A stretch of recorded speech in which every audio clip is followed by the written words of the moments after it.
If you have rheumatoid arthritis and you've been told to just take your meds and stop asking questions, maybe, hopefully it hasn't been that bad, but you get my point. Or you've been told that diet and supplements can heal your rheumatoid arthritis if you just try hard enough. This video is gonna show you what both of those camps are getting wrong, and more importantly, what can you actually do about your flare-ups? Because here's the thing, your rheumatologist isn't wrong that you probably need your DMARDs, just common RA medication. And the functional medicine world isn't wrong that there are root causes that nobody's investigating for your RA.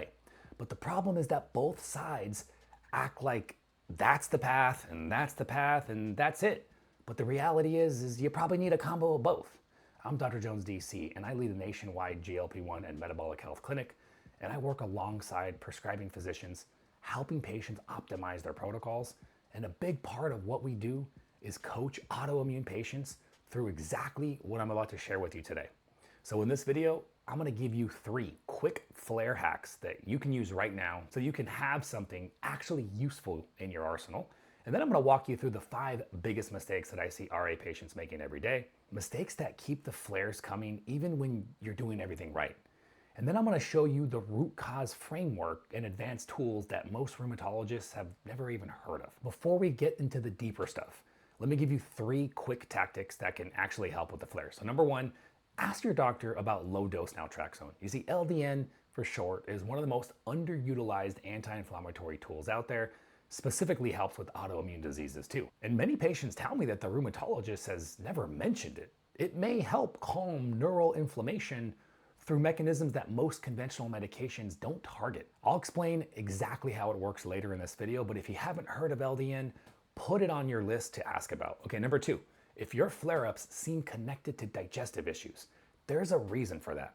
Your gut and your immune system are deeply linked.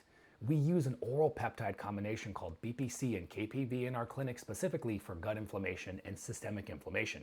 Again, I'm gonna break those down later. But if you notice that your flare-ups follow gut problems, that they're connected, that's not a coincidence, that's a clue. And then number 3, and this one's practical, stop pushing through flares. But also don't go on a complete bed rest. Experts generally recommend gentle movement during your flare-ups. Neither a complete rest nor pushing through it too hard. The key is modifying your activity, not eliminating it and not powering through it. Okay, so those are your 3 quick wins. Now let me show you what's actually happening inside your joints during a flare-up. Because once you understand this, I think everything else that I'm about to share with you is gonna make a lot more sense. Okay, so what's actually happening inside your joints when you flare, your immune system, which is supposed to protect you, has gotten confused. It's producing antibodies.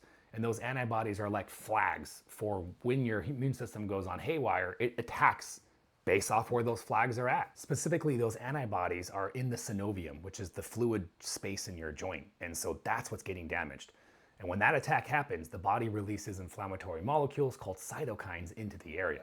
That's why it feels like rings of fire around your joints. That's why some of you describe it as electric pulses or waves of pain hitting every minute or so. That's not in your head. That's your immune system actively attacking your own tissue. I've talked to so many patients, and just the emotional trauma and damage of thinking and knowing that your joints are not just in pain, but they're actually being damaged. That's psychologically impactful. The inflammation isn't just causing pain though, it's gradually eroding cartilage and bone.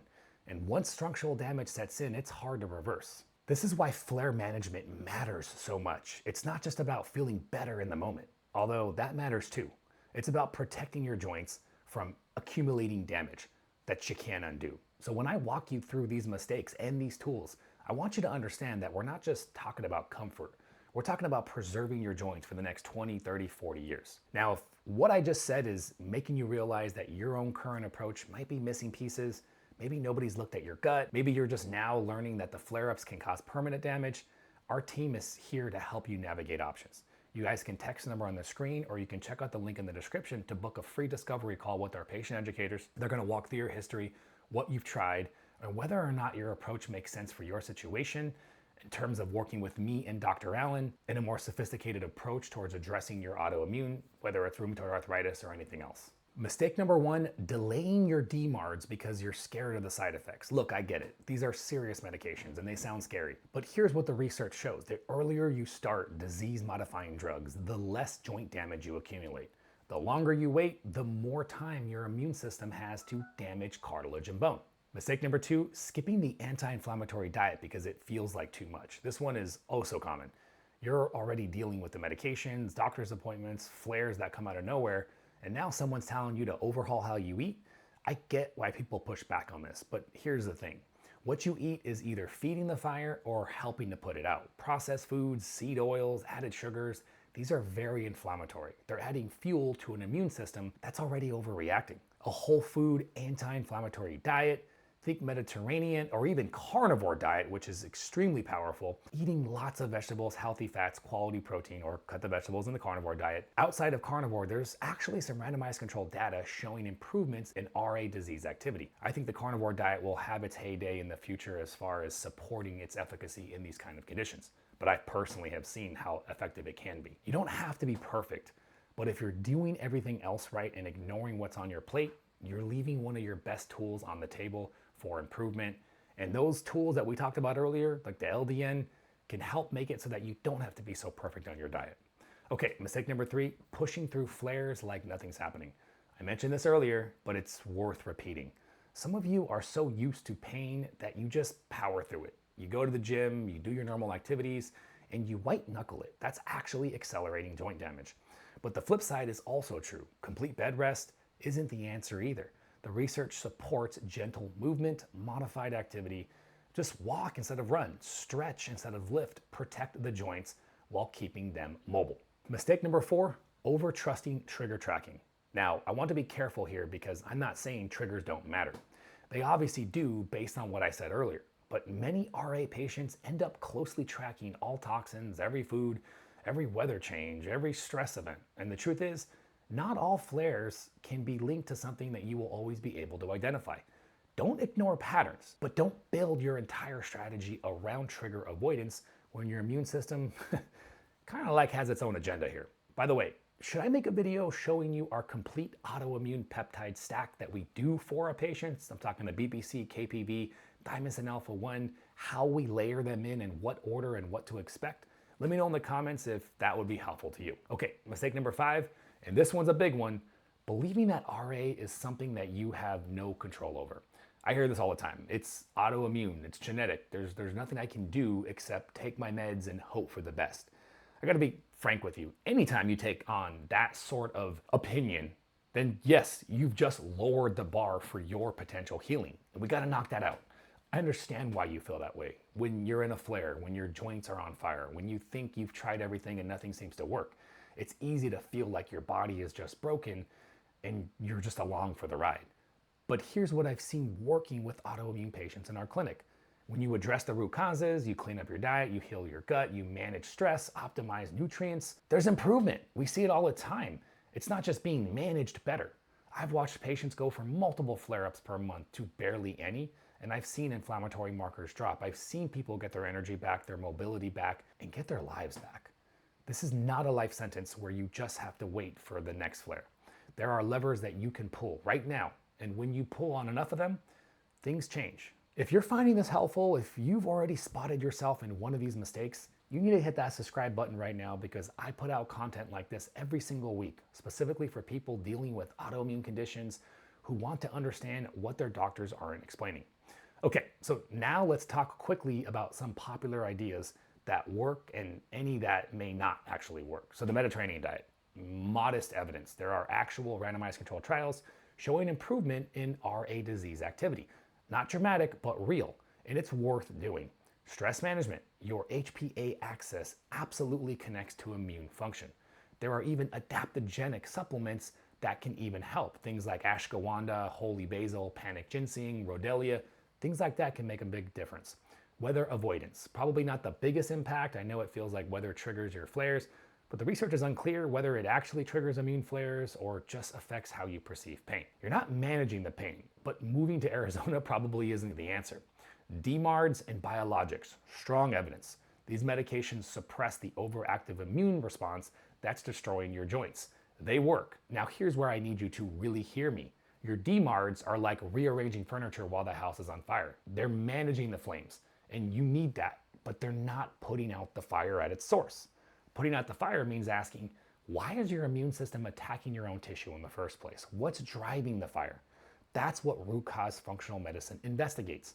And that brings me to the 5 systems that we look at in every autoimmune patient who comes through our clinic. But before I walk you through those 5 systems, share your flare pattern in the comments. Like, let me know in the comments, how often do they hit? What seems to trigger them? And what helps bring them down? Because we have a community of people here that would benefit dramatically from seeing what the rest of you guys are dealing with. And I read every single one, so I'll tell you what I think we would do for somebody in our clinic. Okay, so the 5 system root cause framework. Number 1, gut health. Your gut microbiome is directly connected to your immune function. There's research showing that specific bacteria, like Prevotella copri, are associated with RA pathogenesis, meaning the development of your RA. If your gut is inflamed, your immune system keeps getting signals to stay activated. System number 2, chronic low-grade inflammation. This is separate from the acute flare of inflammation. This is the background fire that never fully goes out.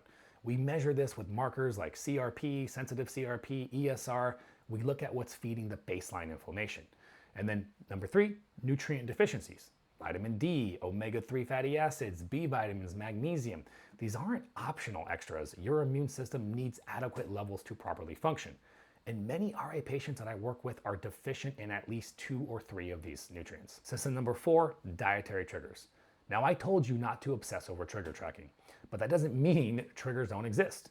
We look for patterns like, for example, gluten, dairy, nightshade vegetables, not based on feelings, but based on systematic elimination and then reintroduction so that you can see how your body responds off and then when you go back on. System number 5, nervous system dysregulation. Chronic stress can dysregulate your HPA axis, which can skew your immune response towards inflammation.